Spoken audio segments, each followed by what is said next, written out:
Actualidad. CUT. Informe especial, negociación, salario mínimo 2020.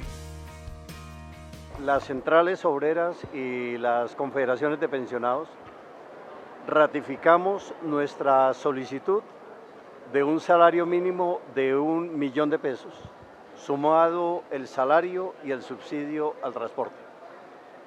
Como lo planteamos desde la primera reunión, no era una propuesta para entrar en lo que se conoce como el turqueo, sino una posición seria de cara al país, con los pies puestos sobre la tierra en la perspectiva precisamente de propiciar ese acuerdo que tanto lo necesita Colombia. Los representantes del sector empresarial plantearon una propuesta hoy finalmente del 5%, que está aún muy lejos de lo que es la aspiración del movimiento sindical de cara al deber ser del salario mínimo legal en Colombia.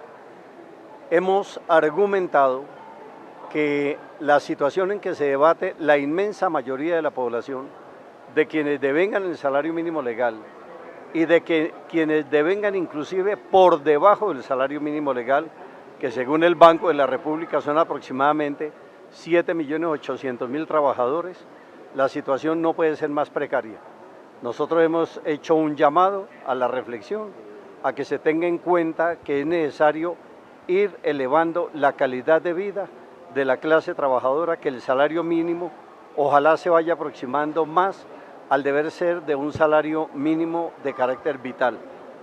Hemos insistido igualmente que aquellos bienes y servicios, como los combustibles y los servicios públicos, que son del resorte del gobierno, regularlos y poderlos controlar, igualmente sean tenidos en cuenta.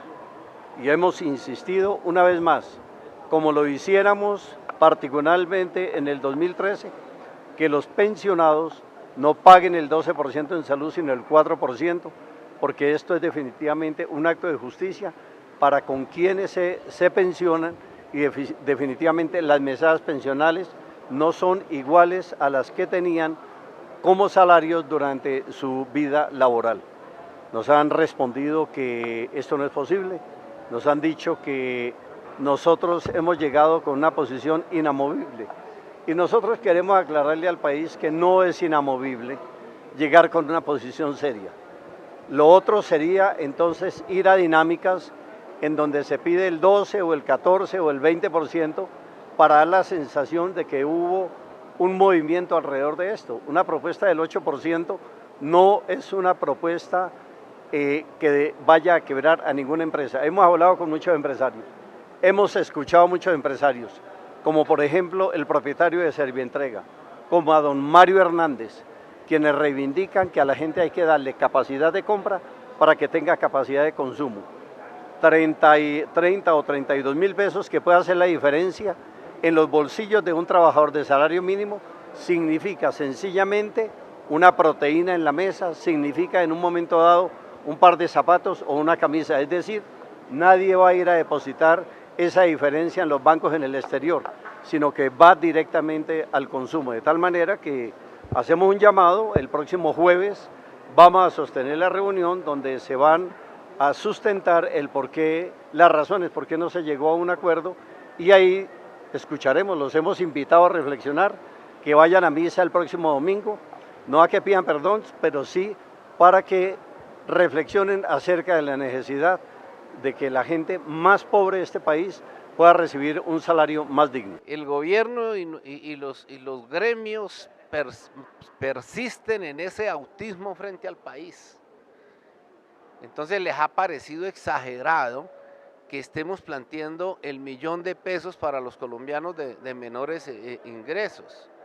Nos están diciendo que estamos en una posición inamovible. Nosotros no colocamos la suma del 1.000.000 de pesos para regatear, porque en las condiciones que hoy estamos de debate nacional no es decente siquiera ponernos en un forcejeo de pesos y de centavos.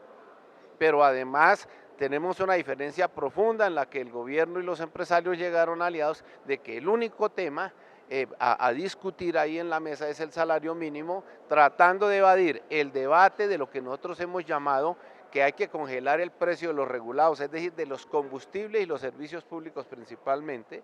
No quieren que sigamos debatiendo el derecho que hemos venido reivindicando para los pensionados de que se elimine el 8% que ellos están asumiendo y que no les corresponde para todos los pensionados de este país, e igualmente lo de la importancia del alza general de salarios para la reactivación de la economía. Hemos dicho que no nos movemos del millón de pesos y que lo que los estamos llamando es que asuman ese reto para el país, tanto el gobierno como los empresarios. Bueno, la norma establece que las salvedades que haya que hacer con respecto a las solicitudes y a las peticiones que hayan hecho trabajadores y empresarios y el mismo gobierno, se deben hacer las salvedades. Nosotros vamos a hacer una sola salvedad de conjunto con toda la bancada sindical, que muestre una y otra vez que nuestra propuesta es una propuesta sensata, que no se reduce a solamente el incremento del salario mínimo, sino a factores que lo afectan.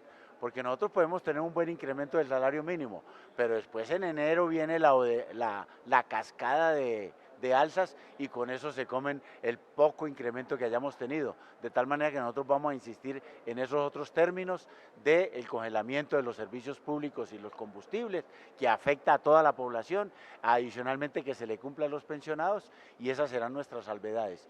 Y el gobierno ha citado una nueva reunión para el 18, pretendiendo arrimar las partes, pero nosotros en esta oportunidad vamos a decir que claro, nosotros no tenemos ningún inamovible, pero que nos contesten lo del congelamiento de los servicios públicos y los combustibles, y que nos conteste también lo de los pensionados. Actualidad. Actualidad. CUT.